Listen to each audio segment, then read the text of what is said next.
So the Moonology Manifestation Oracle deck, this does have astrological symbolism in it, as well as the moon phases. Oh gosh, yeah, last week was a lot. A lot. I can't remember now. I don't even remember what the collective reading was for last week, but wow, was it a trip. I don't know if other people felt that way too, but I was like so busy. I was in like a billion meetings talking to all sorts of different people, and I was like absolutely gassed by the end of it. So, new week, new energy. What I like to do before we start is give everybody an opportunity to practice with your intuition. So I'm going to show the backs of each of the cards, so naturally they're going to look the same. I'll show the back of each card, and you can take a moment to tune in by taking a few deep breaths. And really what you're doing is you're feeling for an energetic difference between the two cards. So you can throw in the chat card number 1 if you feel that that's standing out more to you, or number 2. And if you feel that you're drawn to both, or even if you just want to share you're having trouble differentiating, or you want to ask a question about that, feel free to throw into the chat. So I'm going to show them a few more times, just give people an opportunity to identify that contrast. And really what this does is gives you, card number 1, the chance to experiment and see, all right, well, was your intuition accurate? Did you talk yourself out of it? Because as we get into the readings, you'll know whether or not you obviously relate to one or the other, or a combination of both. This is card number 2.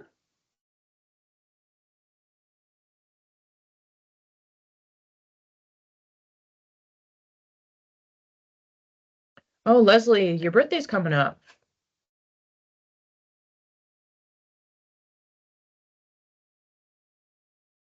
I can't wait for Cancer season. I'm just like, I mean, I know we still have to get through. We have to get through a whole Gemini season, but I'm ready for Cancer season.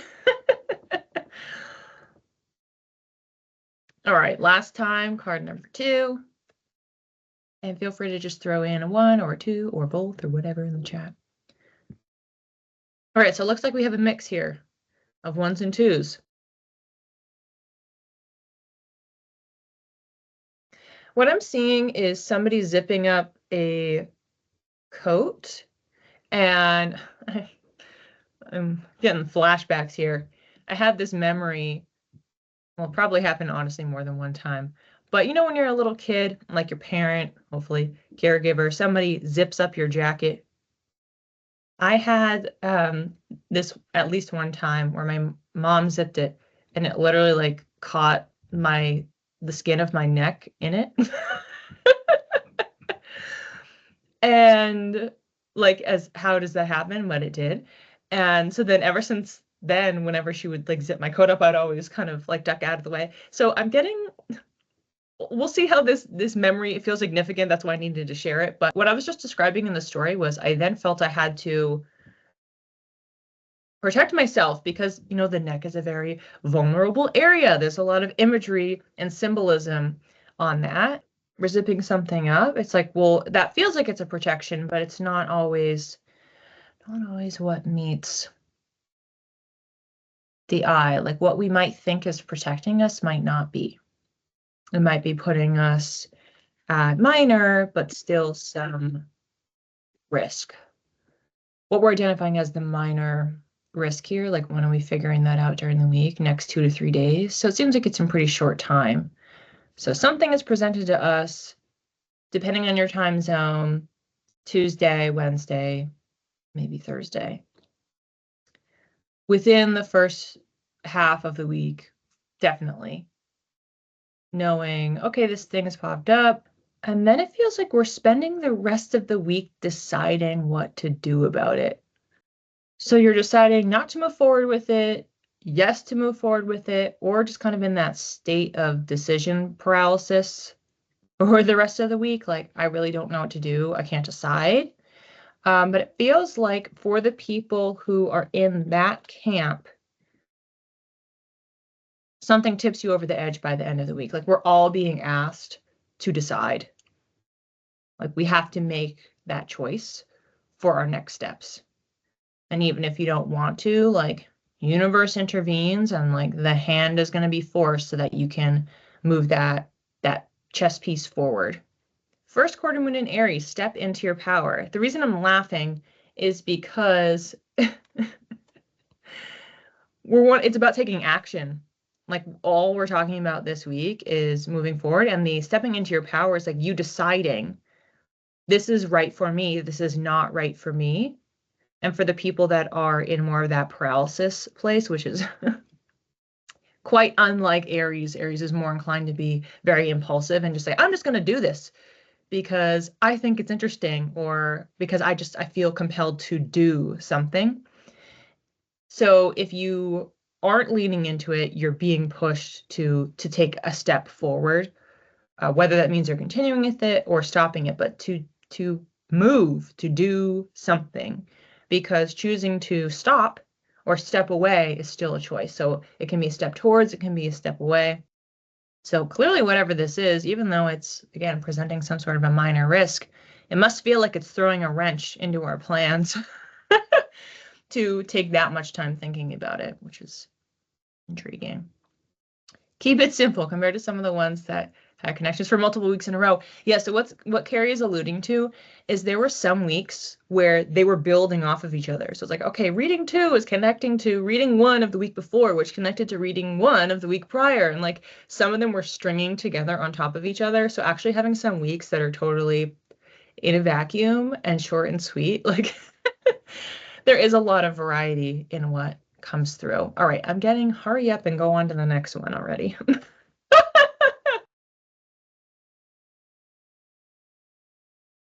This feels much more playful. I'm seeing like kids playing outside. Was it Skip It? That thing where you put it on your ankle and you spin it around and you jump over it? Hopefully some people know what I'm talking about. There's like some people using one of those. That's where you're like, yes, okay. Jumping rope, hopscotch. Like it's like all these different games and activities where we're up and moving and doing something. I just feel like it's a little nostalgic. Maybe that's why I'm getting a specific, like that skip it thing. Because I remember using that, and then you would do it, and then sometimes it's like you'd end up just like whacking your ankle because like you wouldn't jump or it would go off track, and so then you're like felt like you were like bruising yourself as you were trying to do it. I keep getting that it's immersive, like we're fully present in the activity that we're doing. It's like when you lose track of time, when you get in that flow state, time flies when you're having fun. That's the premise here. When we're at play, we don't need to think about worries. That's how it's coming in. I'm getting the caveat here that it's not about escaping the worries.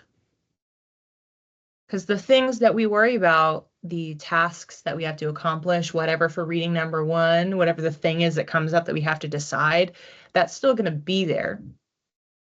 But it's about the reprieve. It's about resetting our nervous system so that we can operate at a different frequency.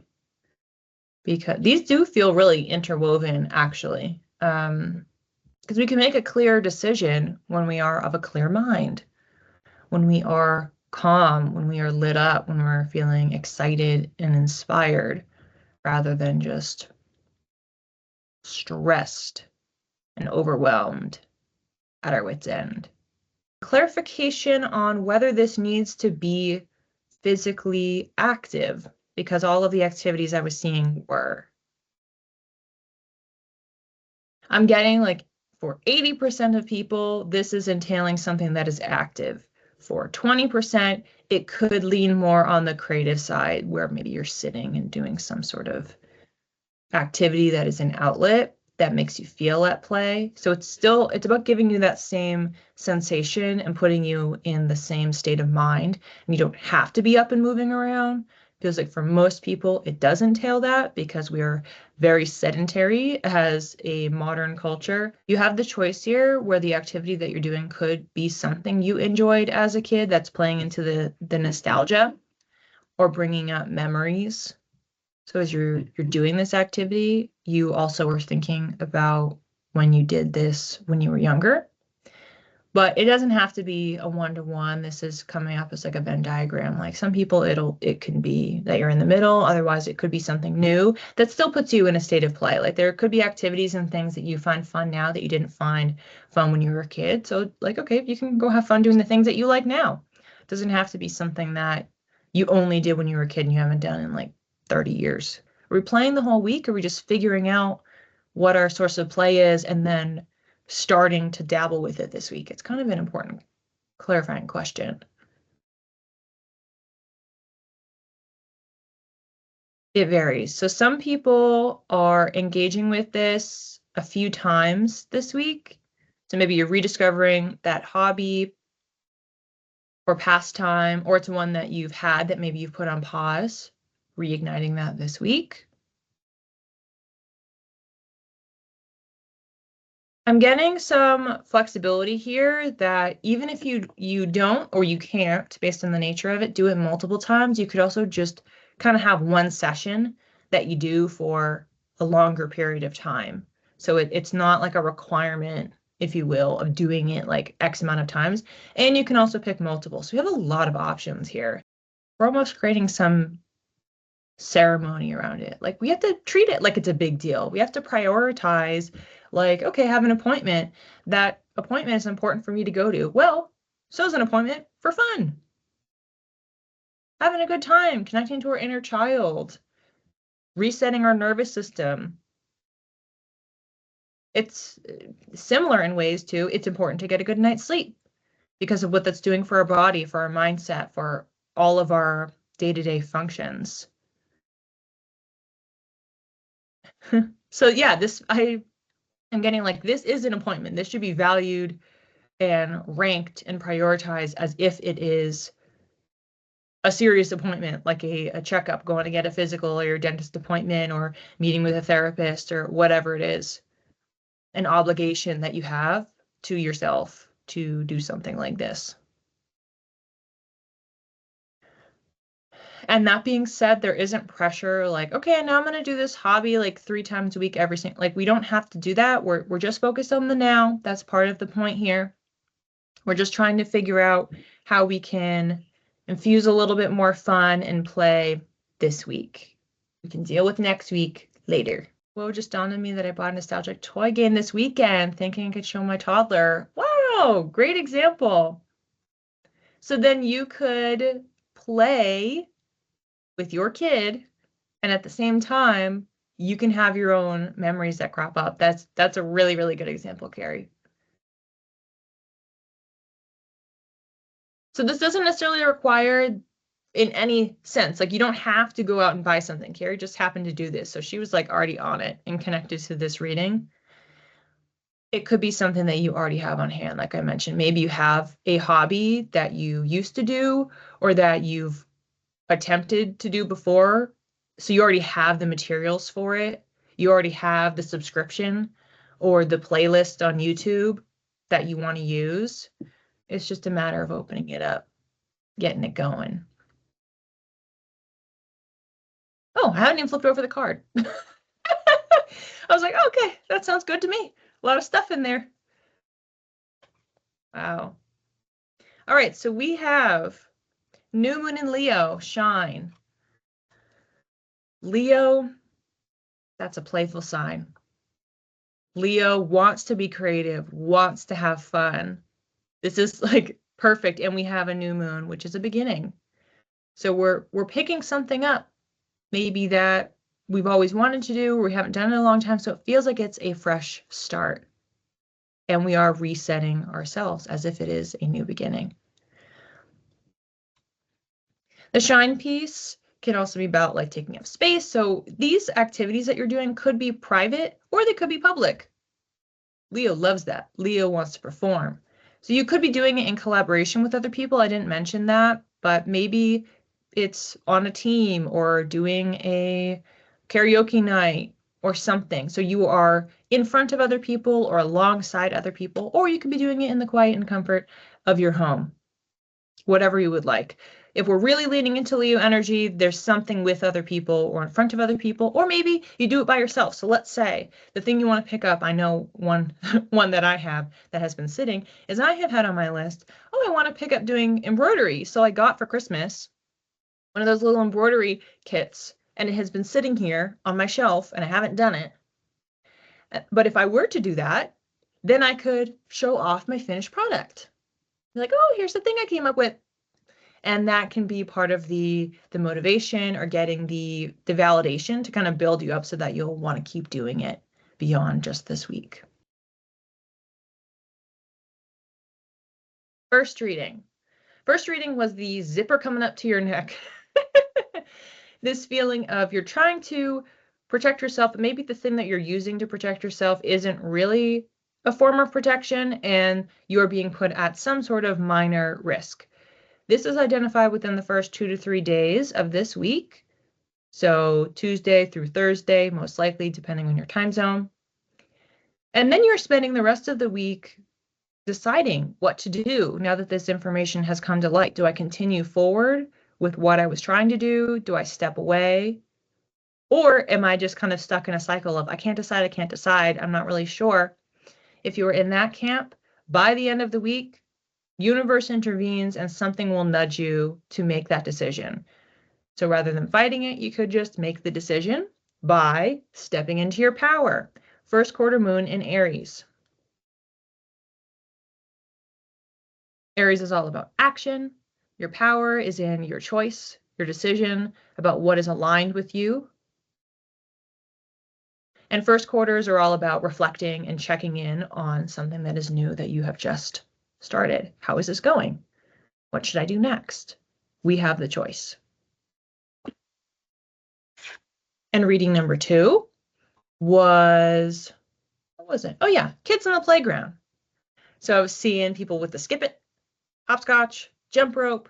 There's a sense of nostalgia, play, the fact that we can be in a flow state, totally in the present moment, not forgetting, not escaping from the worries and things that we have to think about or that we need to do or that are causing us stress, but we're allowing ourselves to have a reset by entering into that flow state and just having fun. And this came through as a priority, treating it as you would an appointment, as an obligation of something that must be done.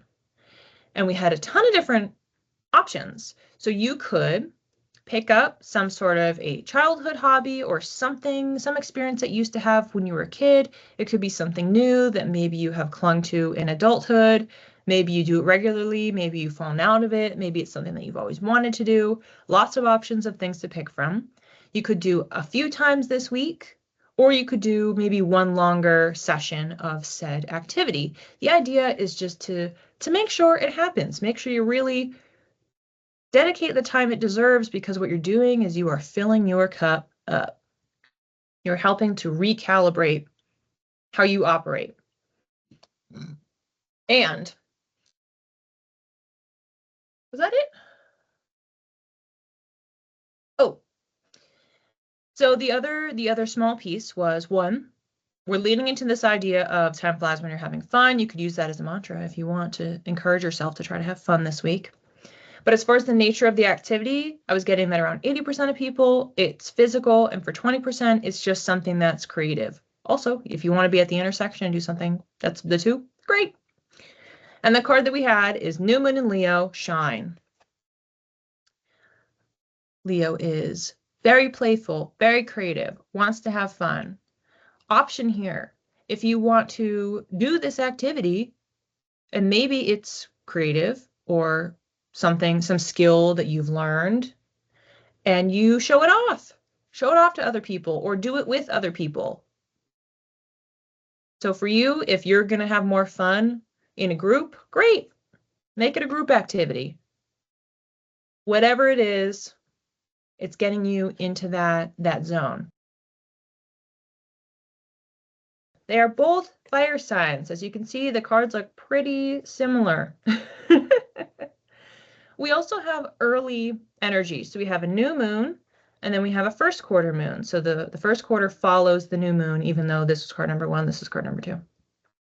As I was describing them, I already kind of started to do this as the readings were coming through, that I think you can definitely do both of these at the same time. So let's say you have something that comes up and you're in that decision kind of paralysis, you don't really know what to do. You can get out of your own head, go have some fun, decompress, reconnect to yourself, your desires, your joy, and then that could actually help you to make your decision about which way to go, what's aligned with you or not. And separately, like depending on the nature of the activities that you're doing, like there's no reason that they don't even have to be connected to each other in such a symbolic way as I've just described. You could just have things that are happening, and maybe this is happening in one area of your life. It's some work thing, something that comes up with bills, something for school. This happens, and then separately you just are doing this because this is in your hobby area.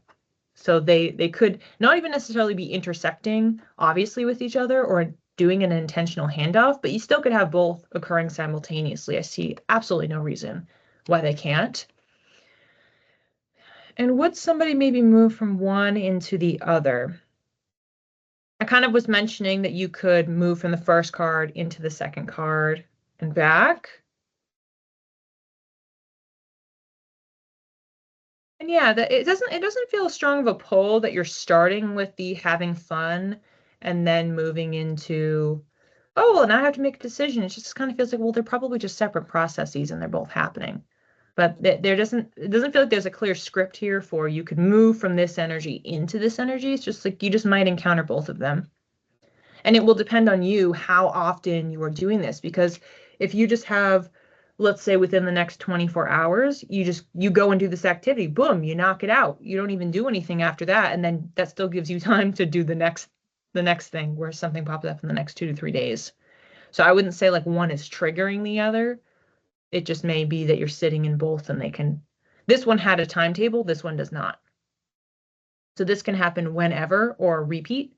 And this had more of a timetable within the next 2 to 3 days it starts. So that could mean in 10 minutes. It also could mean in 3 days. Depends on you. I see why I felt one in my stomach and two in my crown. Ooh. I also think with the crown, it's like connecting you to your higher self. Like it's like a much higher frequency when we're in play.